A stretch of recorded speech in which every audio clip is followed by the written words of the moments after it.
process for your providential promotion. The Bible says when he shows up, there's a problem.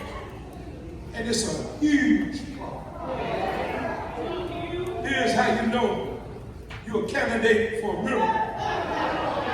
That when there's something in your life that's too big for you to handle on your own. You're going to be surprised when I show you something back. There's a huge problem. There's a problem outside the grave. There's a problem inside the grave. The problem outside the grave is that there's a storm. It's a huge storm. I said there's a storm. There's a huge storm. On their way to the grave, they're trying to figure out how we gonna move this storm. Ain't God all right? You ever had some things in your life that seemed too big for you to handle? Cancer seemed too big for me to handle. Ain't God all right? Broken heart seemed too big for me to handle. I'll tell you another problem. This ain't so bad to some, but it is to those of us who are visionary. When God gives you a vision, but you don't have the resources. You heard him say, do it, but you don't have the resources to do it. Huge problem. Huge problem. I'm dealing with it right now. Huge problem. I got a vision. I heard him say it. But Lord, I'm waiting on you to show me what the resources is supposed to be. Look at the neighbor and say, why you waiting? Don't give up. Nudge somebody next to you and ask them, did you hear what I just said? Why you waiting? Don't give up. Believe that if he said it, he's going to bring it to pass. Ain't God all right? It's a big problem. It's a big problem. But I want to suggest to you that this huge problem will not go away without human participation. Preacher, see if you like this right here. We always expect God to do everything. But John teaches us that God will do what you can't do. But what you can do, he will strengthen you to do it. And he's watching to see, will you participate? It's in the text, children of God. It's in the text. Jesus says in verse 39, take ye away the stone. You see it, but that's something you can do. The problem on the inside, you can't fix. But the problem on the outside, you can fix that. I want to ask you, when you going to participate in your next blessing? Sometimes Nelson, the prayer for money miracles is not what you need. You asking God to send you money. God said you don't need more money. You got a managing problem.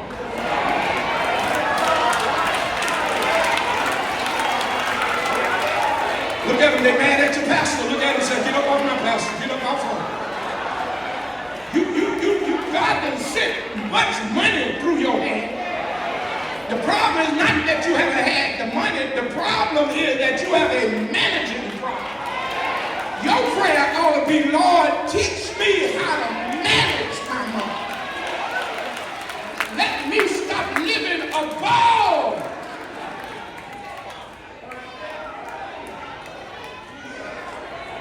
Make me wiser with my money. Make me more disciplined with my money. Show me who it is that I'm giving to that's got holes in their pocket.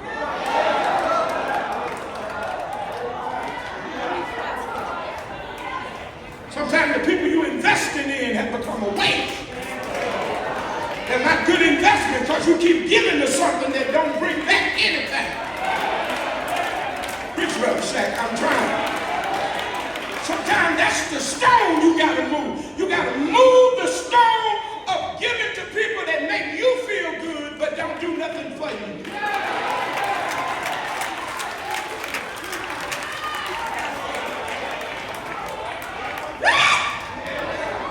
Watch this, watch this, watch this. It's you who keep hurting you. You ain't got to say amen. I'll say it for you. Amen, amen, amen. You blaming other folk, but nobody does more harm to you than you. I need about 100 folk that say, I won't be nobody's floor mat ever again. I will not allow anybody to walk over me ever again. I'm going to help folk who trying to help themselves. Help me help you.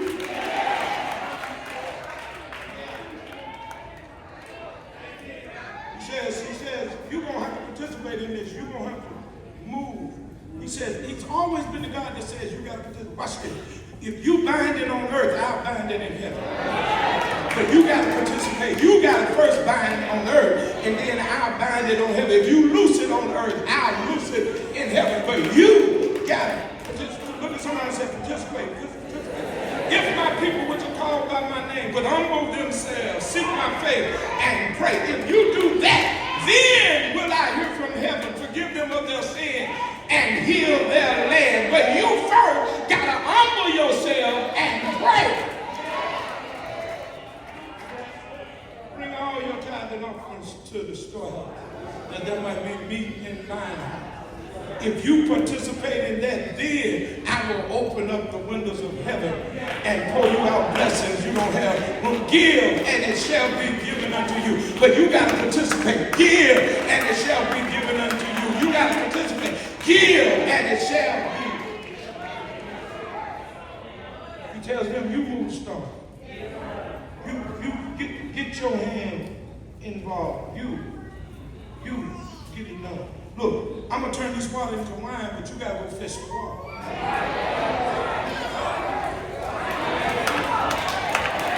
Why would he who made water need you to go fetch it? It's because he's trying to get you to participate in the blessing he's trying to give you in your life. Look at somebody and say, you got to participate. You got to participate. He heals the paralyzed man and then tell him, you take up your bed and walk. He heals the blind man and then tells him, now you go wash in the pool of Siloam. He heals the man with the man with the withered hand. He says, now you stretch it out. He always requires. He heals the woman that's been bleeding for 12 years, but she had to do the work first. She had to touch the hem of his garment. You can get the blessing you need if you're willing to participate. I'm gone. I see you do not the spirit sign on the face, so I'm going to get out of here. So watch this. That's a huge problem. It requires human participation. And then there is heavenly provision. I can split the Red Sea, but you got to stretch out.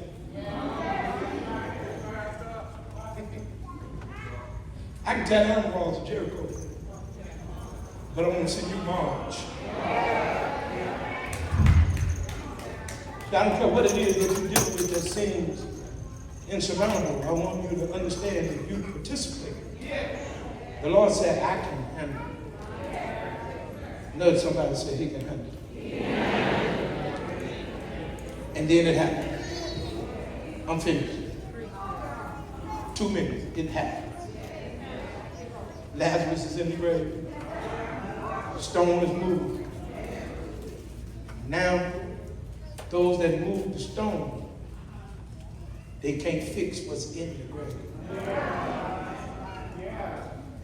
And Jesus steps up and says, watch. No hand.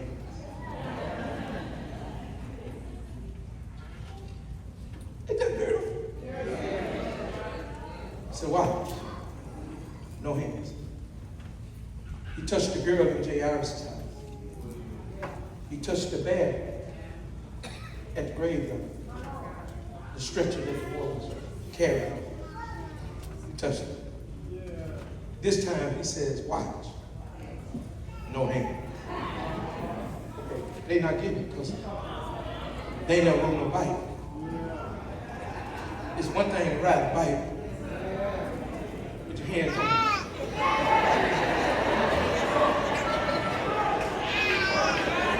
on the handlebar. Gucci Mama, I went to visit Gloria. I had a yellow 10-speed. That was one of my modes of transportation. I didn't have a car. I had a yellow 10-speed. I rode my yellow 10-speed from Cedar Garden to the Moon Garden. Get to Gloria house. We had a good little 3 minutes. She entertained me for a little while. Then I had to try to get back home before the street light gets on. Because LaBelle Shack didn't play that. So I'm over there. My mama, first of all, probably wasn't supposed to be over there. Mama didn't want me seeing Gloria. But she said Gloria was trying to take my nature.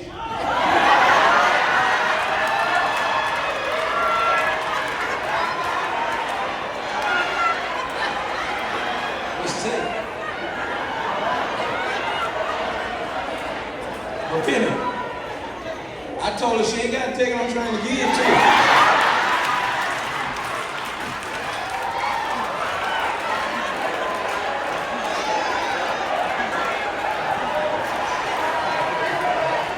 Mama, she ain't the one you need to be worried about.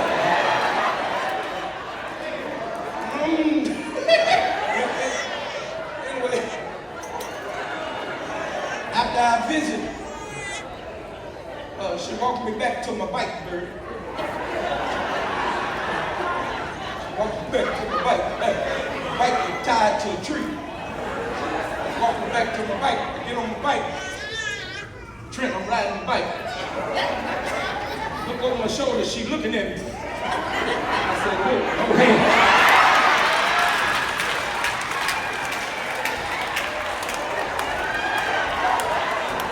That's what you do when you're showing off.